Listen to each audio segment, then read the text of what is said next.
Good afternoon, everyone. Good afternoon. Hi, Karine. Hi. I haven't seen you in a while. This is a good day. You all have just heard the terrific news from the president that after 15 months of war, Israel and Hamas have reached a ceasefire and hostage deal.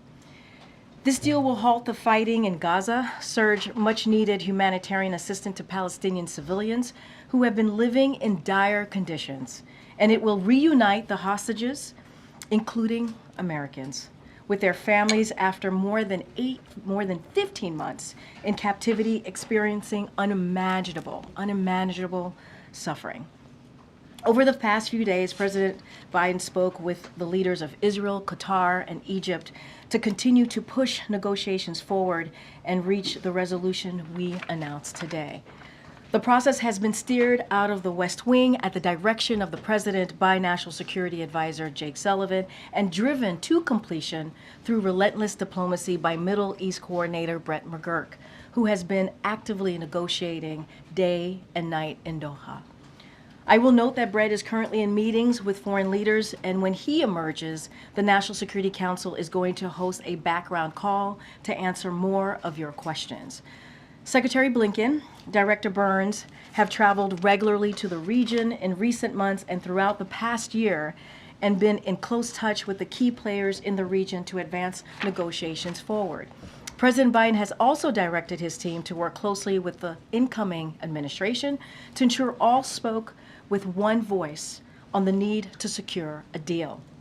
As the president said, we have reached this point because of the pressure Israel has put on Hamas, while with the backing of the United States. Sinwar was killed. Iran's attacks against Israel failed thanks to the support from the United States. We have built a coalition of nations to defend against Houthi attacks. We negotiated a ceasefire after Hezbollah was significantly weakened, and Iran is weaker today than it has been in decades. These developments, which the United States helped shape, have created new conditions in the region, conditions that have led to the outcome we are seeing today. Today, even as we welcome this news, we remember all of the families whose loved ones were killed in Hamas's horrific October 7th attack, and the many innocent people who have been killed in the war that followed. It is long time for the fighting to end and the work of building peace and security to begin. The families of the American hostages are at the forefront of our hearts and minds today. They have been through a terrible ordeal that I cannot begin to imagine. Under this deal, President Biden is determined to finally bring their loved ones home. Now, again, Brett McGurk is the best equipped to answer the specific implementation questions, as he has been directly involved in extensive negotiations, obviously on the ground. In the meantime, we wanted to come out here to speak to the news and also answer any other questions that you may all have. But before I even move forward to taking your questions, I want to do one of those, as a former senator, now President Biden would say, a point of personal privilege here. Today is the 537th briefing of the Biden-Harris administration. This is my 306th briefing and the final briefing of the administration. Before I get to all your questions, I just want to say a few things and also just give out a few thank yous, if that's okay. So we had the first briefing of this administration on Inauguration Day, because President Joe Biden wanted to make clear the importance of daily press briefings and the vital role that the press plays in our democracy. President Biden believed in returning the norm of regular briefings and communicating to all of you and the American people about what we are doing and why it was important. The president and all of us in this administration understand that a free press is a cornerstone of our nation, and that the job you do questioning leaders and holding the powerful accountable is important. And as I said during my first briefing, when I took over this role, we might not see eye to eye here in this room all of the time, and that is okay. The give and take that happens here is incredibly healthy, and it is part of our democracy. I have been honored to partake in it with all of you. Well, most of the time I've been I've been honored to take it. But in all seriousness, I also said at the first briefing, I would not be here today if it were not for generations of barrier-breaking people before me. I have stood on their shoulders. I benefit from their sacrifices. I have learned excellence, and I am eternally grateful to them. And now I will pass the torch. It is my sincere hope that while I may be the first for many things at this podium, behind this lectern, I am not the last. I hope my presence at this podium has served as inspiration to many young girls out there who look at me and look at this job and look at what we've been able to do and have a similar background as me. And hopefully they can follow their dreams and never give up and know that you can achieve great things if you put your heart and mind and be passionate about it, no matter how many barriers you may need to overcome. Progress is not always a straight line, but we all must do our part. In the words of Dr. Martin Luther King Jr., whose birthday is indeed today, bend it towards justice and pay it forward. I hope that I and many barrier-breaking colleagues in this administration have played a small role in doing just that. Standing here and having served in this role for this administration and this president has truly been the honor of a lifetime, one I am grateful for and I will never forget. But it is a job I could never have done alone. And so finally, I do want to say a few thank yous to a few people in this room that I've gotten the pleasure to work with. I want to start off by thanking the best team in the business: Emily, Andrew, Kelly, Robin, Angelo, Jeremy, Sonia, Chloe, Jacob, Chris. You are simply the best. And thank you so much for having my back and doing this job and having the president's back and doing it so well. Truly the best. You work tirelessly, passionately, and with utmost professionalism. You serve the president and this nation well. I am proud to call you all my friends and colleagues. None of this would be possible without all of you. I also want to acknowledge some of the former team members who are with us today. They're spread about here in the back. And you know, as you all know, many of them left to continue to do some impressive work outside and obviously continue to do some work within the administration. Chris Vedant is here as well, who just had a baby girl. Congratulations, Vedant. I had to call you out for that, which is wonderful. You and your wife brought in a beautiful little girl. Alexandra, Silas, Allison, Angela, Natalie. It is all good to see you, and thank you for all that you have done. Thank you for your service. And Jen Saki, who's in the back, thank you so much. I see you, and I'm so grateful that you took the time to be here. And so thank you for your kindness, thank you for your friendship, and we've missed you around here, and it's so good to see your face. I also want to thank my parents. Growing up as an immigrant family in New York, they never imagined their daughter would be standing here today. They worked day and night to give me every opportunity possible.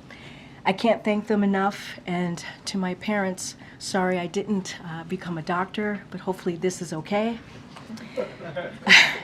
And to my lovely, amazing daughter, you have gone too many nights without me being around, and without me being there for school drop-offs, and without your mama around. And I can't wait to spend more time with you. I call her my pudding, so I can't wait to spend more time with you, Pudding. Thank you for your love and support and your patience. And finally, I do want to say thank you to President Biden and First Lady Dr. Biden for this incredible opportunity. As I said earlier, standing at this podium behind this lectern, serving the American people and this administration has been an honor of a lifetime.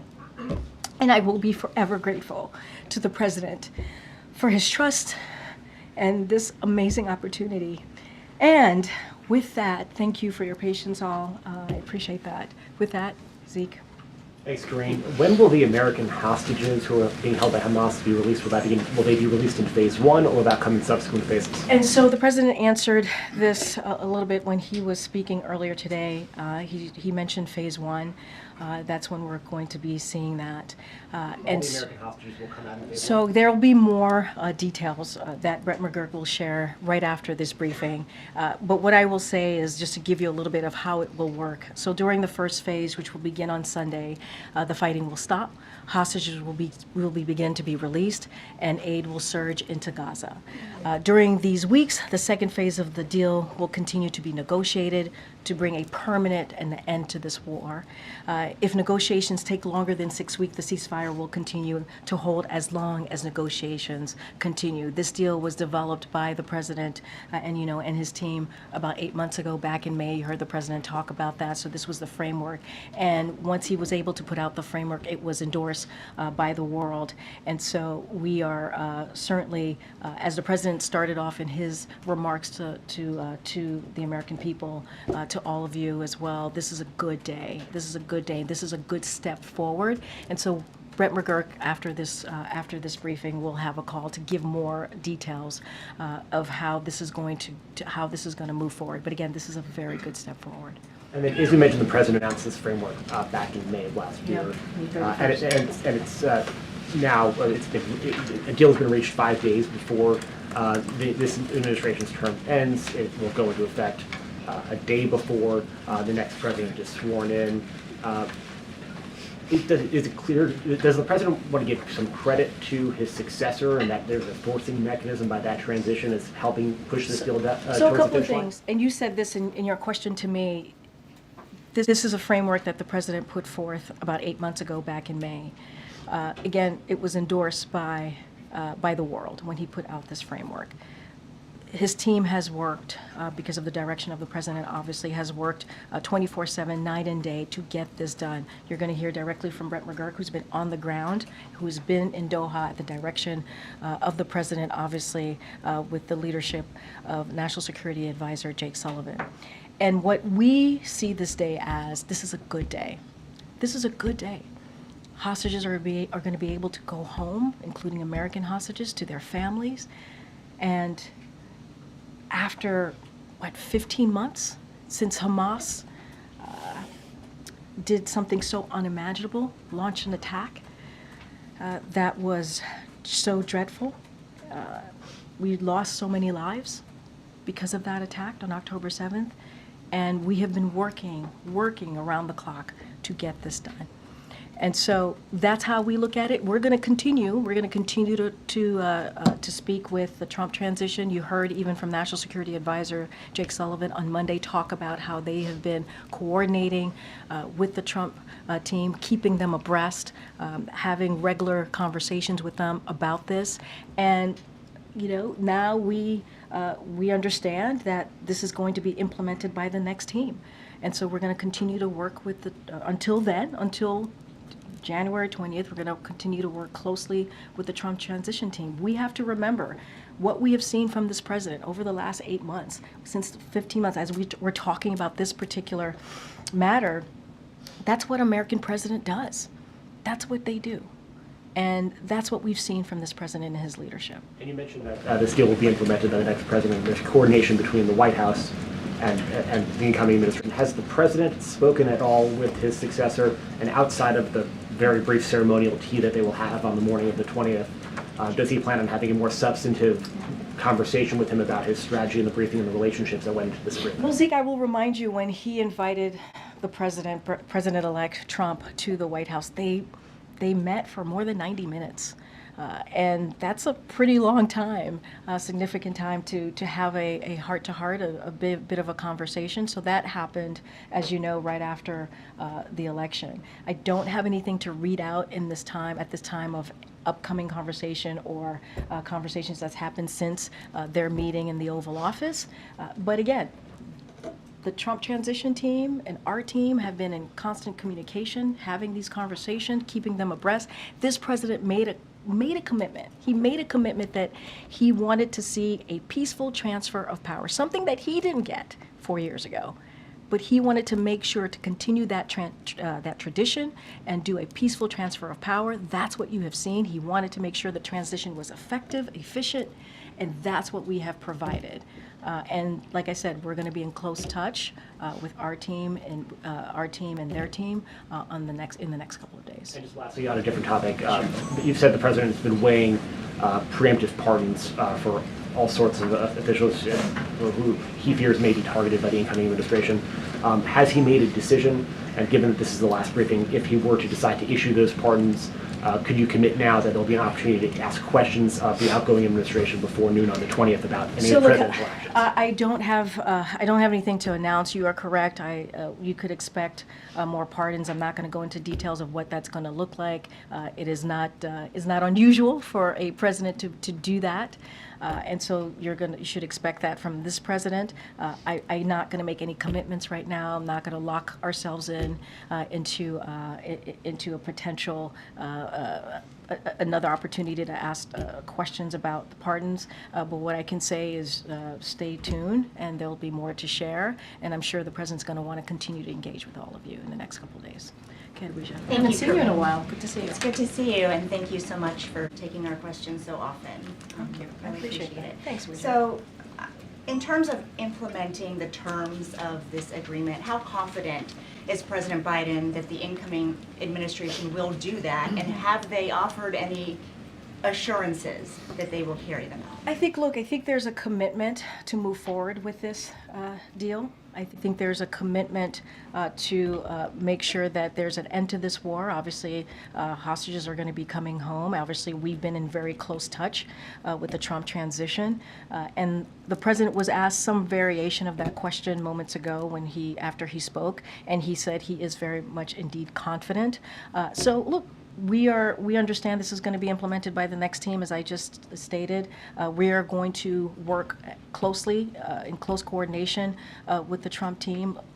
As the president has said, and I have said also moments ago, we want this to be in one voice, right? I think that's what you have seen in the past couple of weeks, how we have moved forward in one voice.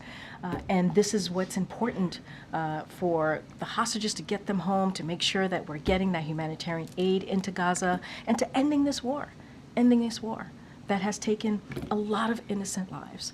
And so that is the commitment. That is the commitment that you can see from us, and that's what the president believes, that he is confident in how we're going to move forward. Tonight, President Biden is going to be delivering a farewell address. Ahead of that speech, we got a long list of what he views as his greatest accomplishments. Can you talk? Over 100 pages, I believe, right? Did you read? Did you have every word? We have every, yes, we have every word.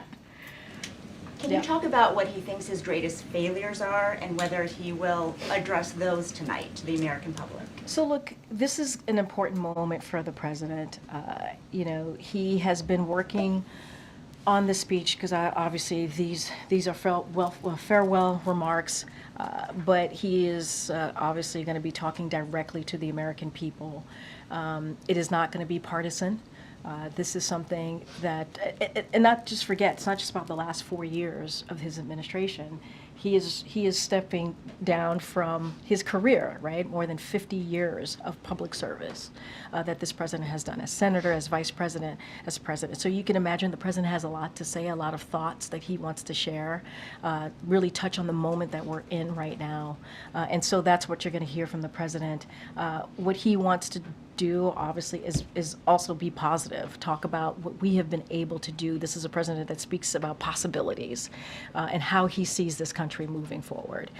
And so that's what I could speak to. I'm not going to get ahead of what specifically what the president's going to say. I'm not going to go into line by line, but I can say, and I'd love to say that from here, is stay tuned, and I will leave it there. And then finally for you, because you've clearly reflected on your role as press secretary, is there anything you wish you had done or said differently during your time? Well, I will have a lot of time to reflect, right? You're not going to catch me up here, Alicia, today, but I will have a lot of time to reflect on my time here. As you know, this is, and I think you've gotten to know a few press secretaries during your career, this is a job that's nonstop. There's not a lot of time to reflect. It's always, we have to do the job, we have to speak on behalf of the president, we have to make sure that we're communicating with all of you. But what I can say with full heart is that this has been an honor and a privilege to do this job, and I have done it to my best of abilities on behalf of this president, and the best job that I will ever have. I truly believe that. Thank you. Ken, Mary. Thank you, Karine. You and the president have stressed that this is the framework that he put forward last spring, but the president also made clear it was important to him to work with the incoming administration, that they be speaking in as one team, as he put it. Even the Qatari prime minister in his remarks personally thanked Steve Witkoff, the incoming administration's Middle East envoy. So do Donald Trump and his team deserve any credit for this? I mean, look, everyone is going to want some credit. Everybody's going to want some credit. Get that? That's how this goes when something good happens. Not unusual. It is not unusual at all. What I can say is the president got it done, right? That's what I can say. And what I could also say is that, and you said it in your question to me, is that there was a framework that was put forward. And it was put forward by the president back in May 31st of last year.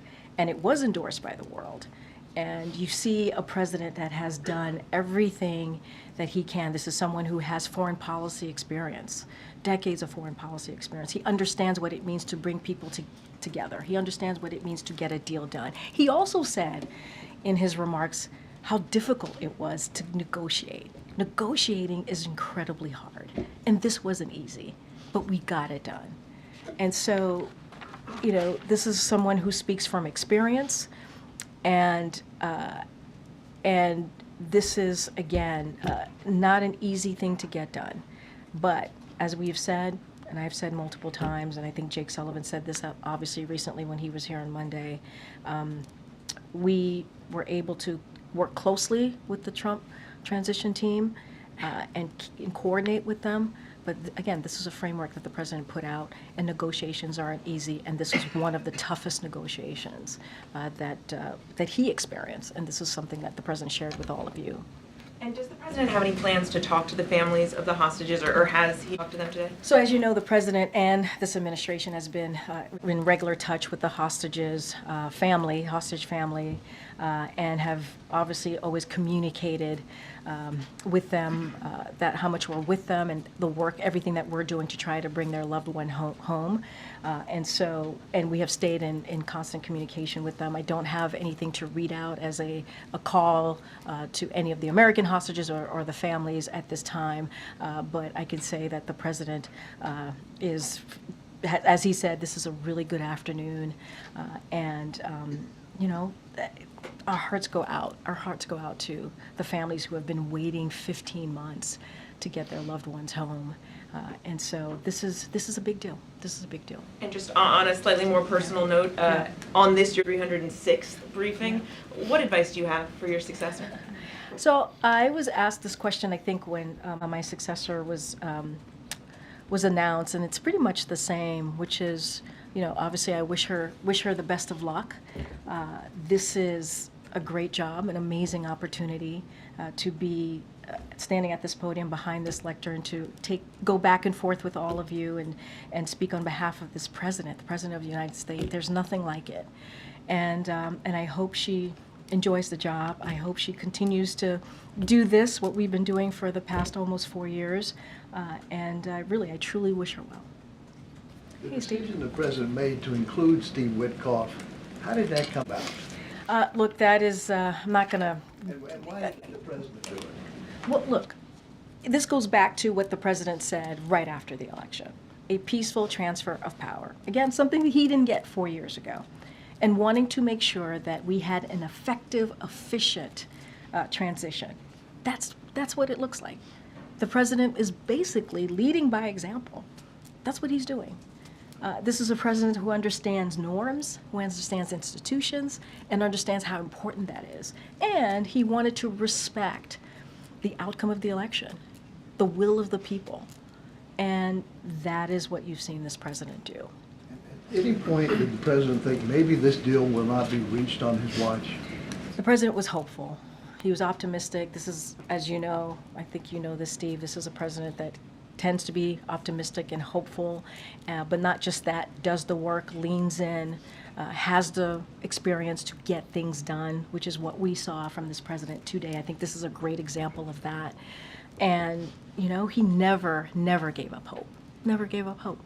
And to your point, until the last minute, and we were able to get this done.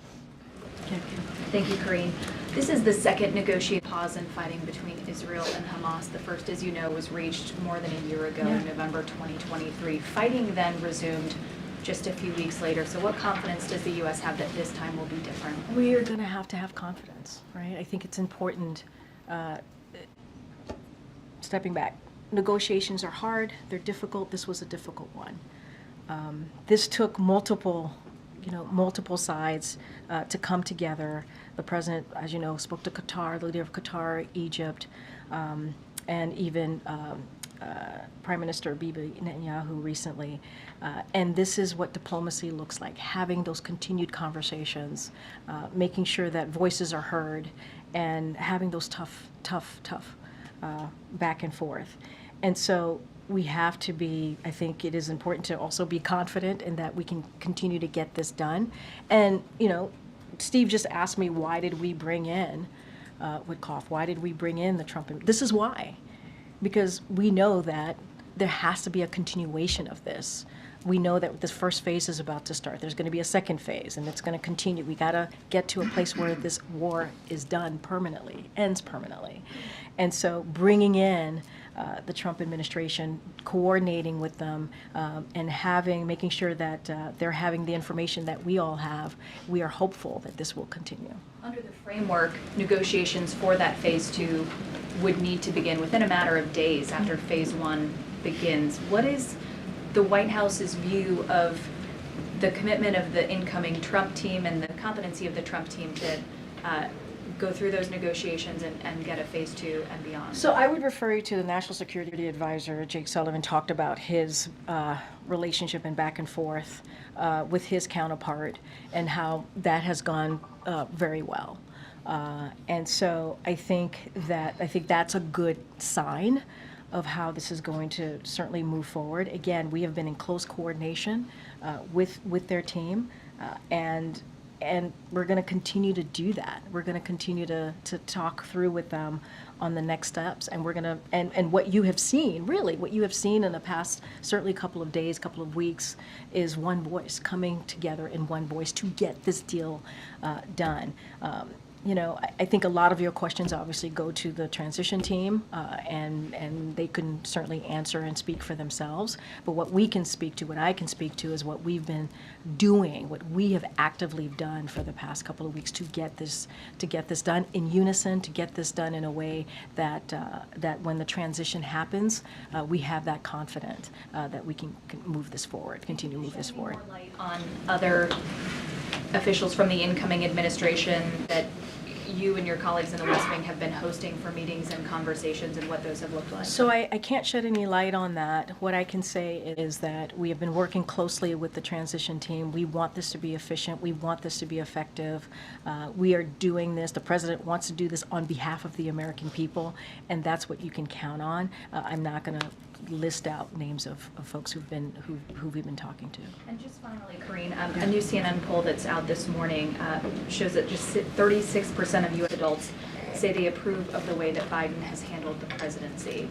To what do you attribute that? I mean, look, I've been very careful in talking about polls and not speaking to every poll. I understand this is a CNN poll. What I can speak to is what the president has done to get things done, to get things delivered for the American people.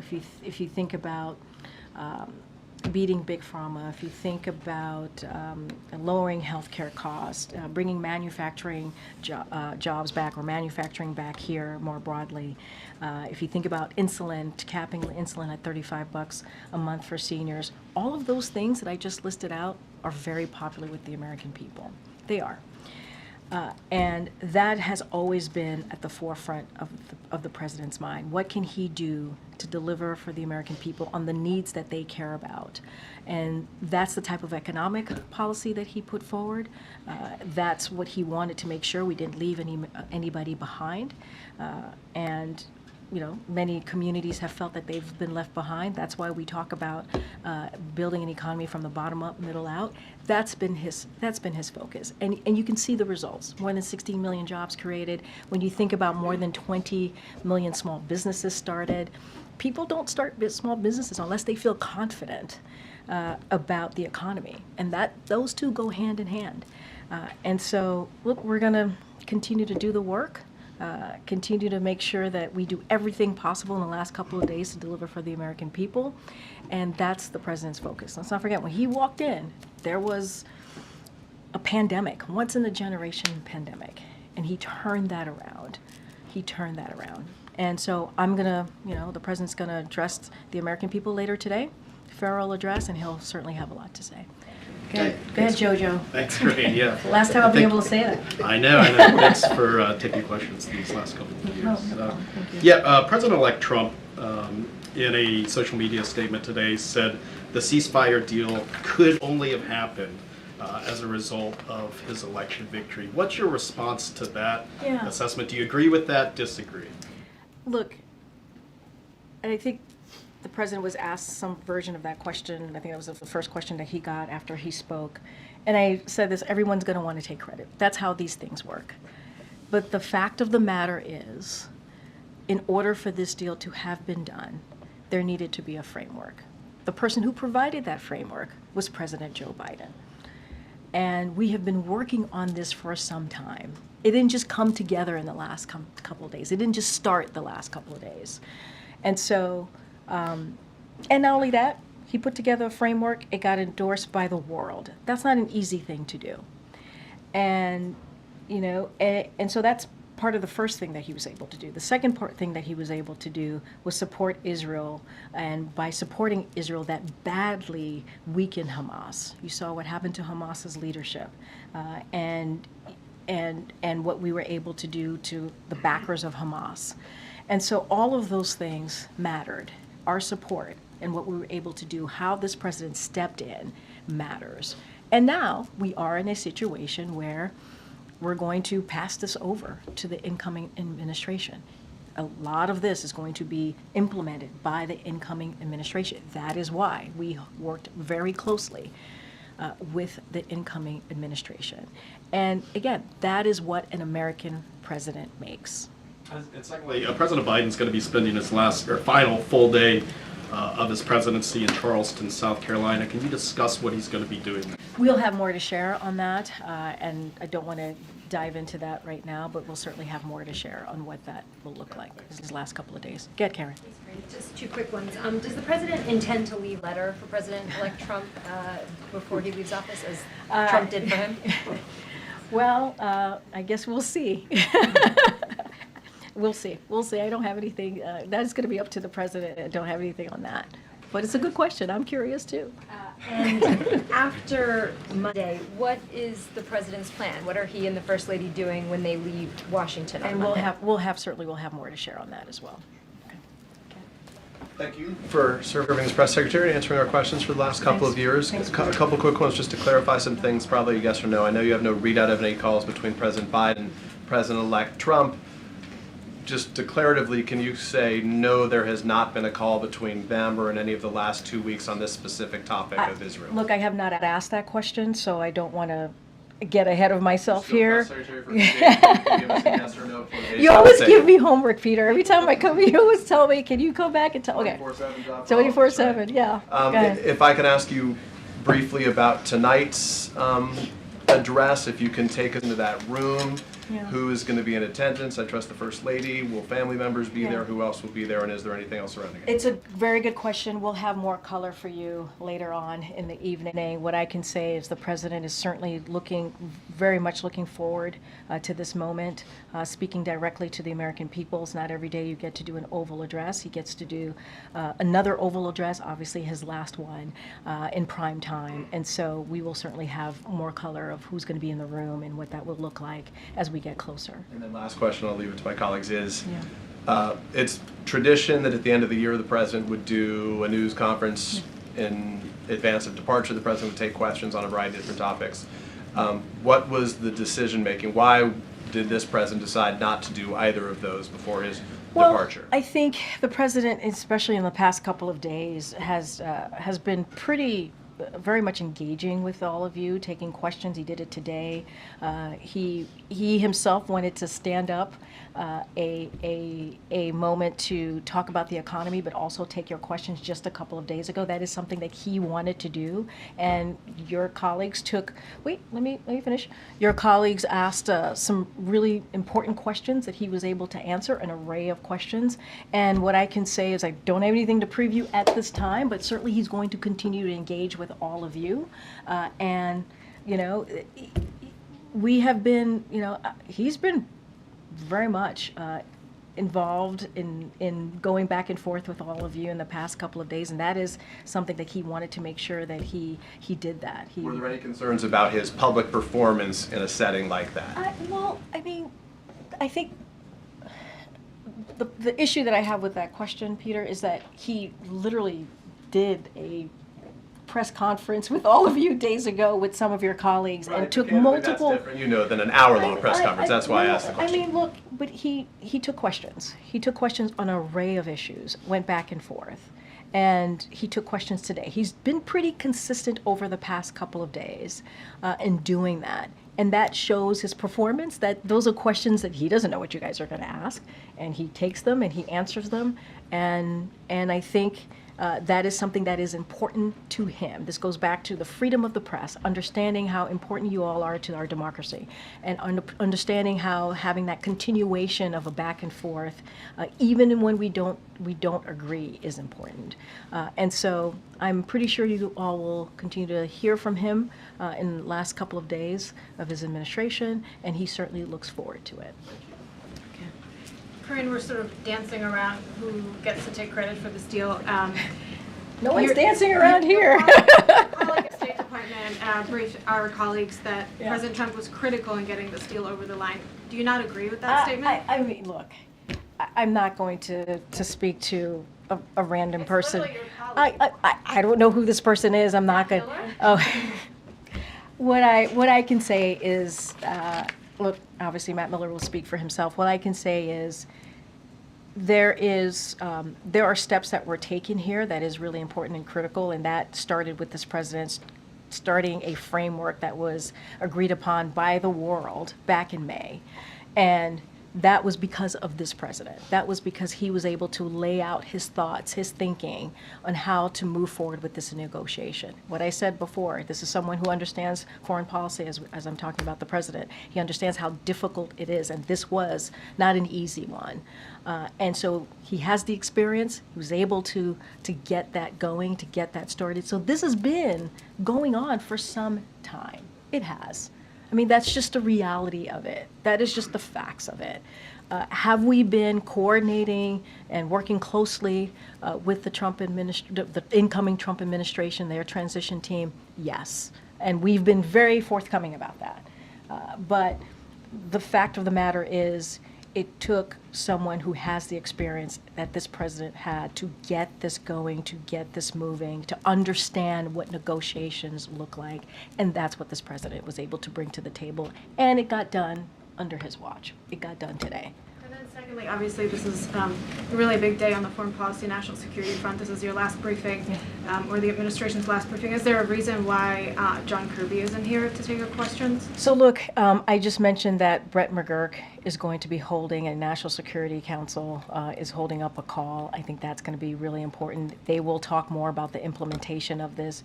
National Security Advisor Jake Sullivan was just here 2 days ago on Monday, and I think kind of laid out a really good framework for all of this, the thinking process, how this was going to move forward. And Brett McGurk, he is on the ground. He has all of the information. He has been there at the direction of this president, certainly with National Security Advisor Jake Sullivan leading that effort. And so he's going to have a lot more information than any of us here will have, because he's been on the ground, understanding, working with the negotiators and understanding how this process has worked. So that's how this works. Go ahead.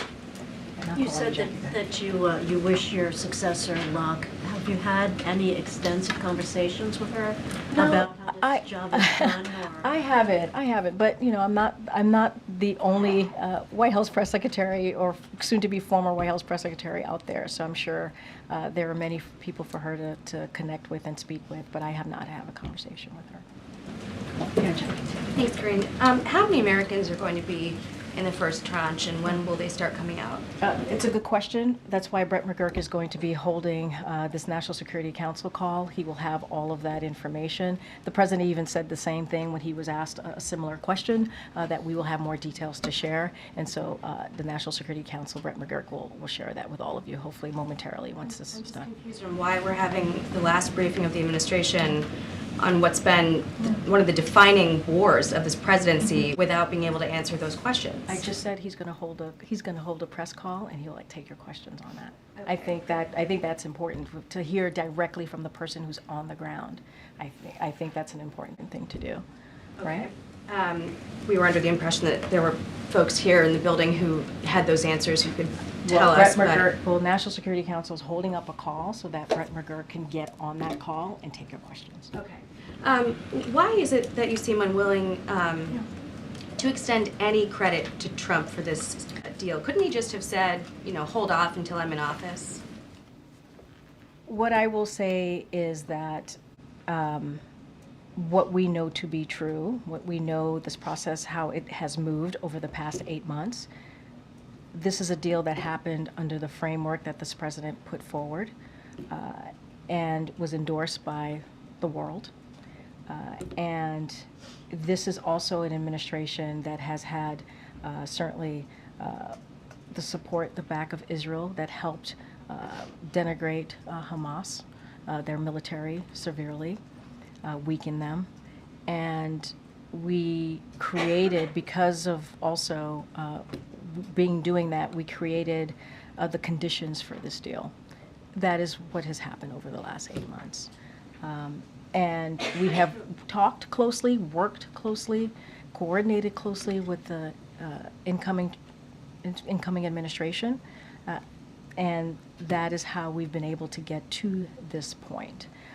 And the reason we were able to do that, having that conversation with the transition team, is because this president believed in the importance of having a peaceful transfer of power, right? Of having a transition that worked for the American people and had the American people at the forefront in trying to make sure that we got this done. I guess we've heard variations of that answer through the briefing, but I guess more plainly, I'm wondering, you know, if you'll just say your view, which seems to be that Trump gets no credit. I've shared my view. I don't have anything else to share. I've shared how we got to this point. The president shared that moments ago. He laid out in very succinct way on how we got to this point. I've talked about Brett McGurk, who's on the ground talking to negotiators, has been there working at the direction of this president, the leadership, obviously, of the National Security Advisor. This has been something that has been in the works for months, way before November. That is just how this has worked. I'm not here to talk about the transition. I'm not here to talk about who gets credit, not get credit. I'm here to talk about what this president has been able to do. And here's what is also incredibly important here. We're going to get hostages who are going to go home to their family. After 15 months of, I don't even want to think the horror that they have gone through. I can't even imagine it. And I think that matters. I mean, we're going back and forth about credit, but people are going to go home to their families, and that is so important. And hopefully the phases will continue and we'll get to an end of war here. And that is important. And let's not forget, increase that humanitarian aid into Gaza, because there are people there who need that aid and the assistance. I'm going to move on. Go ahead. No, I'm going to wait. No, How will you go ahead. grade I just yourself agree. on I'm your not- goal go ahead, of being go the ahead, most go transparent ahead. administration Go in ahead. history? I've Have you achieved I've that taken goal? like 3 questions. I'm going to move on. Go ahead. No answer there? Oh, go ahead. I've already taken 3 of your questions. I'm going to make sure some of your colleagues get an opportunity as well. Could you respond to the report released by the special counsel who prosecuted Hunter Biden? Specifically, he talked about Biden's claims that his son was unfairly targeted and said the president's characterizations are incorrect based on the facts in this case, and on a more fundamental level, they are wrong. He also said that politicians who attack the decisions of career prosecutors as politically motivated when they disagree with the outcome of a case undermine the public's confidence in our criminal justice system. So, I mean, a couple things there. Let's not forget why the president came to his conclusion, how he got to this point of pardoning his son. And he talked about the circumstances of this prosecution and how out of norm they were. And let's not forget there were legal experts that agreed with this president, who shared that conclusion of this president. And one of those experts is a former prosecutor, as you all know, Attorney General Eric Holder, and he was very clear. I just want to quote him. No U.S. attorney would have charged this case given the underlying facts. Had his name been Joe Smith, the resolution would have been fundamentally and more fairly a declination, pardon warranted. And if you look at what happened here, and you look at paying your taxes, the vast majority of people who don't pay their taxes on time are not charged with criminal penalties. They're just not. They pay their penalties and fees, and that's what Hunter Biden did. And so the president wasn't alone in this, in making that. When he made that determination, he had legal experts who also agreed with how he, making this decision on pardoning his son, Hunter Biden. No concern that he undermines the public perception of the justice system. I just answered that question. I don't have anything else for you. Okay, good. Hey, Karine. Thanks. I know that you said you don't have details on what the president will be doing on Sunday, but can you expound on why he chose to spend, his last day in office in South Carolina? We'll have more to share. I don't want to get ahead of that. We'll have more to share. And why South Carolina? Last thing, Yeah. Has the president spoke with Prime Minister Netanyahu, or does he plan to do so in the coming days? Well, as you know, he recently just spoke to the Prime Minister, and if we have more calls to read out, we certainly will do that. I know I have to start wrapping up. Go ahead. Thank you so much, Karine. On Monday, President Biden said he was more optimistic than ever about the future. Isn't he afraid or concerned that part of his legacy could be or is about to be erased by the incoming president? I mean, look, when I answered this question about, I think it was a polling question from Kayla, I also talked about, in my answering that question, how popular some of the things that the president has done. CHIPS and Science Act, bipartisan infrastructure legislation, the PACT Act, and even the provisions of the Inflation Reduction Act.